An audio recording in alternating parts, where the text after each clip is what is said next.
Hey everyone, welcome to my channel. Well, I'm out here today on this snowy day to review and fly the Flywoo Explorer long range. This has the DJI O3 system in it, and it is a quad that's been around for maybe about 2 years. I reviewed the very first one, which I still have.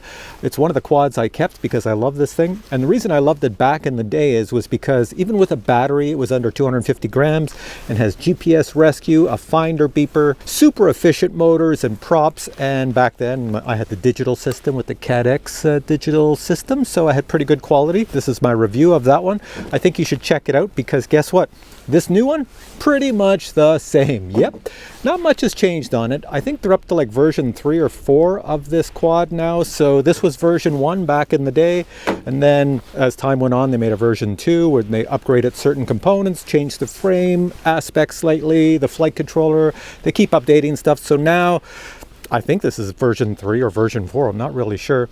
But they've got a really cool GPS on the back that can get up to 30 satellites, so it's supposed to be really good. Haven't tried it, don't know. DJI O3 system is in it, so that means you can fly like 10 kilometers away, so the long range is based on you can fly quite far. Flywoo does sell this battery. This is a lithium ion battery, and you should get maybe 30 minutes of flight time with this, or pretty close to it anyways.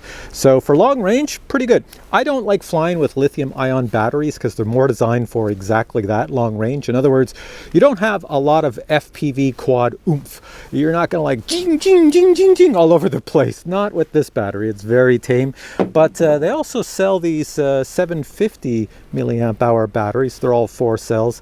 And I think the flight time on here, because this DJI system is heavier than previous, the camera's so huge up front, I think the flight time, I could be wrong, I think it's like 8 minutes. Haven't tried it because I haven't flown it yet, but I'll fly it around here with this tiny battery. You could buy other batteries too, like I've got some in my stock. I've got 1100s here, which would get me more flight time over 10 minutes. Lots of room to put a battery on top. You could even put a camera on this. I wouldn't put a full-size GoPro, but you could put naked GoPros or other cameras. And do you notice the snow coming down? I'm going to fly this in the snowy weather. So anyways, there's not much I can tell you other than it's a really awesome quad based on the previous versions. So they can't go wrong if they just make it better. So anyways, enough chit chat. I'm gonna go fly it here. Now my Flywoo Explorer is under this hat. I'm just keeping it dry out of the snow while I get things ready and letting the GPS get all the satellites so that it's ready for takeoff and it knows where home point is. All right, here we go, fly. I'm a little concerned about the props. Oh, and I'm a little concerned that I left the hat on the drone while I'm about to fly it. Hang on a second. Oh, this is going crazy. Snow is coming down everywhere here. See everything beautiful. I do have my little prescription lenses in so I can see the screen well. So it says I'm in angle mode. I'm gonna put in air mode. We're in acro mode, air mode. Here we go. Going up, my fingers are frozen. Notice I took my gloves off. Well, that's because I can't fly with mitts on or gloves. That's just the way I am. Now what you see before you is the recorded video from the DJI O3 system. I have the camera field of view set to ultra wide. Now I have noticed if you set the field of view to ultra wide, every now and then you will get these little black corners at the top of your screen. If you don't like those little black corners, then set your field of view to wide and they will disappear. This is an example of the wide field of view and you can see the black corners are gone. Please note that for this review, I'm flying the Flywoo Explorer with the DJI Remote 2, and the goggles I'm using would be the DJI FPV Goggles 2. And now let me show you what my eyeballs see while I'm looking through the DJI Goggles 2. Now please take note, every FPV drone I receive to review, I never change the PIDs or the rates before I go fly it, and I never change what I see on the on-screen display. I want to use it just as it is out of the box so that I can give you a perfect review, and that's what you see here. Taking a look at the top right, we have the latitude and longitude of the drone's current position. Below that, we have the number of satellites currently acquired. Next, we have the distance in meters from the takeoff point. The arrow in the center of the screen always points to the home point, which is also called the takeoff point. Next, we have the current flight speed in kilometers per hour. Below that, we have the temperature of the electronics in Celsius. And below that, we have our current altitude. At the bottom right, we have our total current battery voltage. And we have the transmission quality of our current connection. On the left-hand side, we have our current flight mode. And for battery monitoring, we have our current voltage as well as the current voltage of the weakest cell. And finally, we have the total time the drone has been drawing power from the battery. It's a beautiful quad. You know, there's not much I can say because in my first review, I reviewed this and I was just head over heels with it. It's just such an awesome quad to own. If you don't own one of these, you got to get one. Doesn't matter which version you get. This is the most expensive because it has a DJI O3 system in it. It's really good. Such a smooth flyer. It's not very noisy either. Here, I'll just buzz it around me here. Watch this. Okay, I'm going to be quiet and just listen for the sound of the props and stuff. There we go. So for a little FPV drone, you probably heard that, but that's not loud. Normally they scream. So there we go, coming around. Just gonna buzz around stuff a little lower to the ground. I'm not too familiar with this area anymore. They've done different construction here, so I have to be careful flying low because there could be wires or cables or all sorts of things down here. So yeah, gotta be careful with that. So if you're doing exploration or flying, this is a perfect drone for that. Oh my God, can you ever see the snow coming down now? Jeez. If this thing crashes in the snow, I'm not gonna find it. I am not gonna find it down there. All right, let's go back. Well, I can say the transmission's good. I'm flying low, but I'm in a different location. This school is also full of interference. This is what I do my interference tests around because that is a technical school. So you have nothing but interference back there. All right, coming down the road. We'll follow the road. See if there's any cars coming.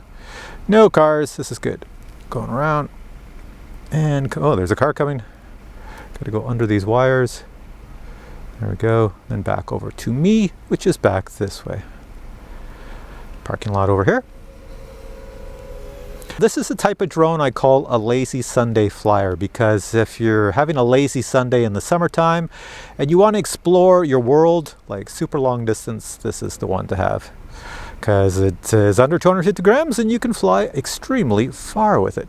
Now the return to home system on here is identical to version 1. So I'm going to show you the return to home from version 1, how it works.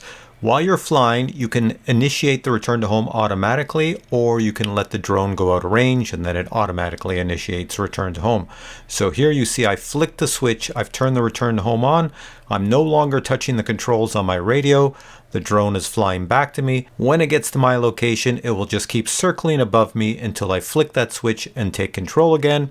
Once I flick the switch, I have full control of the drone and I can fly it back as normal as I had previously. Go back this way. There's our city buses parking here. I'll go down beside them. There we are. And coming this way, and there's a truck coming. And there I am over here, and I'll come over with me. And there we go. Beautiful, beautiful quad. All right, let's bring it on back. Let's bring it on back. Now I know I have a GoPro on the back of my Jeep over here. Let's see if I can buzz by it really close. Right up here. It's almost right beside my head. There we go. So I might be able to get this in the image a little bit. Let's go down there. Let's bring it down. Bring it down in front of this GoPro over here.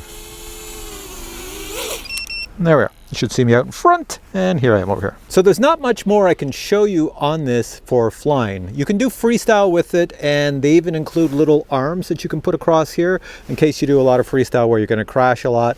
It just makes the arms much more secure because they are rather thin. What is beeping down there? There's nothing beeping down there. It's this baby. See, on the back you have the finder beeper. It is designed that, say you crash and your battery comes disconnected, I've disconnected the battery, or your battery dies, it will beep, and it beeps for, I don't know, like 18 minutes or whatever. It's got its own battery power source inside, and it has a little light on it as well. If I hold it here, you might see the light. There you go, you see the light under my finger. And to turn it off, there's a little button you press in. My finger's frozen, so I probably can't get the button. Ooh, come on, get in there. I think I got it. No more beeps. Okay, we're good. So next thing I want to show you is what comes in the box. Check this out. This is the box the Flywoo Explorer comes in, and these are the specifications of the Flywoo Explorer I used in this review. Let me show you what comes in the box as well as additional items you can purchase. First items in the box would be your propeller direction card, support card, and Flywoo sticker. You do get 2 battery straps, and I use both straps in this review. You also get 2 full sets of GemFan 4-inch props. You also receive several bags of screws, nuts, and standoffs. Your propeller screws are in these bags. You also receive external carbon fiber parts such as a camera mount and an arm brace. These 4S batteries are not included, but they are available on the Flywoo website for purchase. If you use your own batteries, make sure your own batteries have XT30 battery connectors. If you plan to fly this quad miles away, then you're going to need a battery that's going to take you miles away and bring you back. So you're going to need something like this 3000 milliamp hour 18650 battery that is available on the Flywoo website for purchase. Next we have our quad, which is in a special dead cat design. It is made out of carbon fiber, so it's quite rigid. Even on the bottom you can see it's really well made, replaceable parts. Plenty of name branding is present. Having the DJI O3 camera system, transmission system, and recording system in this quad makes it a game changer for the size. However, it does increase the price of purchase by a few $100s. On the side you can see the Goku Versatile F405 Pro Mini Stack, which has a 40 amp ESC. Here it is again from a different angle. Here we have the DJI O3 recording and transmission system. You will need to provide your own micro SD card to record the high quality video. An official DJI long range antenna is included. Here you can see the Goku GM10 Mini GPS version 3. And this is what it looks like from the backside. A self-powered finder beeper is also included. The brushless motors are 1404 2750 kV. If you wish to install your own receiver, a cable is provided and the wires are well identified. Total weight of the quad without a battery is 168 grams. Adding a 4-cell 750 milliamp hour LiPo battery brings it up to 235 grams. Now, if you order this quad, there are 4 types of receivers available. If you pick the first one, which says Bind and Fly DJI, that means you can use any of the items shown here with a green check mark. However, if you select ELRS, Crossfire, or FR Sky, you can then only use the Goggles V2 or the Goggles 2, but when it comes to a radio, you must own your own RC radio that connects with ELRS or Crossfire or FR Sky. Back to me. So the only differences from this and the first version of this that I reviewed would be basically the DJI O3 camera, the GPS in the back, the flight controller's been updated. There's a few other hardware things. The frame is slightly different, but pretty much the same. Motors are identical to the previous version. Props are identical as far as I can tell. A few more add-ons to this version because it is 2023. So if you don't have one of these, links are below. Definitely go pick yourself up one. If you already have the first version, the version 1 that I reviewed 2 years ago, or version 2 or version 3, I don't know how many versions there are. If you have one of those, well, the only reason you'd upgrade is for the DJI O3 system. You get a bit more range. You get an awesome 4K 60 frames per second, rock steady image stabilization, just like any of the DJI Mavics type video. But that's about it. Or you could just add a camera to your old one and get something similar. All right, guys, hope you enjoyed this video. If you did, please give it a thumbs up. I am frozen out here, so I am going back in. So I leave you now and say thanks for watching. Catch you next one. Bye.